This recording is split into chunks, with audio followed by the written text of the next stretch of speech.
नमस्कार, प्रणिता रेसिपीमध्ये तुमचं स्वागत आहे. तर आजची रेसिपी आहे कोंबडी वडे. तर असे मऊ लुसलुशीत कुरकुरीत मेंदू वड्यासारखे दिसणारे कोंबडी वडे आज आपण करणार आहे. तर त्यासाठी लागणार आहे कोंबडी वडेचं पीठ अर्धी वाटी घेतलेलं आहे आणि त्याच्यामध्ये थोडासा 1 चमचा गूळ आणि 1 चमचा किसलेला कांदा घालून थोडंसं चवीनुसार मीठ टाकून ते चांगलं मिक्स करून घ्यायचं आहे. अशा पद्धतीने त्याच्यानंतर गरम पाणी केलेलं होतं ते 1 वाटी आपण त्यामध्ये टाकलेलं आहे आणि परत ते चांगलं मिक्स करायचं आहे. तर चांगलं मिक्स करून हे असं पीठ तयार करायचं आहे. जसं पाणी लागेल तसं टाकून असं गोळा करून घेऊन झाकून ठेवायचं आहे. तर त्यासाठी लागणारं चिकन आपण बनवूयात.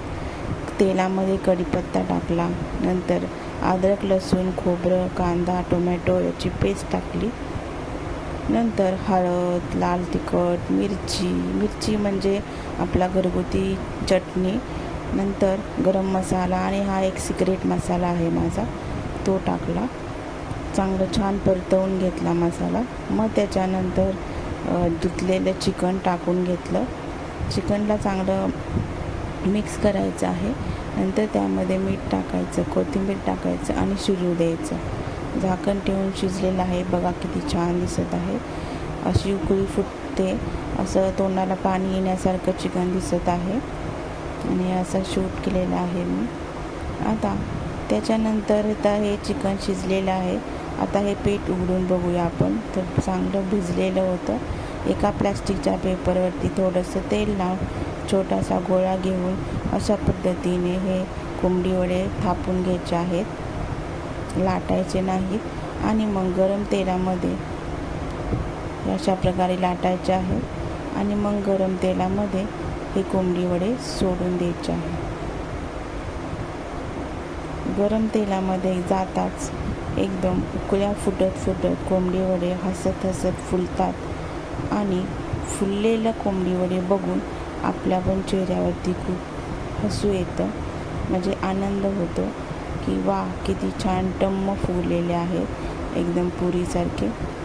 गूळ आणि कांदा टाकल्यामुळे त्याची चव अजून छान जास्त मस्त लागते आणि ते कोंबडी वडे चहासोबत पण आपण खाऊ शकतो. 2-3 दिवस टिकणारे हे कोंबडी वडे आहेत.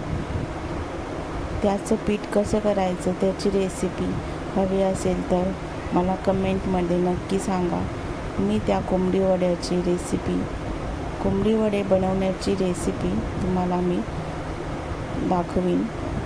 तर अशा पद्धतीने मी सगळे कोंबडी वडे एक करून फ्राय करून घेते तेलामध्ये. आता हा कोंबडी वडा जरा माझा फुगलेला नाही, कारण आता हे मी तुम्हाला सांगते कारण ते मी पातळ एकदम केलेलं आहे. तर अशा पद्धतीने पातळ करायचं नाही, जरा थोडंसं जाडसरच ठेवायचं, म्हणजे असं कोंबडी वडा फुगतो. आणि माझ्या मुलासाठी मी जरा वेगळं काहीतरी करण्यासाठी डोनटचा आकार दिलेला आहे. डोनट म्हणू शकता किंवा मेंदूवडा पण बोलू शकता. अशा पद्धतीचा मेंदूवडा असतो सहसा. तर मी जरा माझ्या मुलाला जरा वेगळं काहीतरी ट्राय केलं आणि मग हे असे सगळे कोंबडी वडे एक करून मी तेलामध्ये तळून घेतले आणि खूप छान झाले होते कोंबडी वडे, खुसखुशीत. गूळ आणि कांदा टाकल्यामुळे तर अजूनच त्याची चव मस्त येत होती. तर अशा पद्धतीने हे सगळे कोंबडी वडे तयार झालेले आहेत.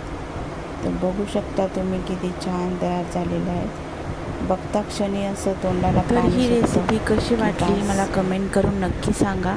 आणि माझ्या मुलाला मी ही टेस्ट करण्यासाठी दिलेली आहे, तर तो खाऊन सांगणार आहे मला कशी झालेली आहे. तर अशाच माझ्या रेसिपीसाठी माझ्या चॅनलला सबस्क्राईब करा, लाईक करा. धन्यवाद.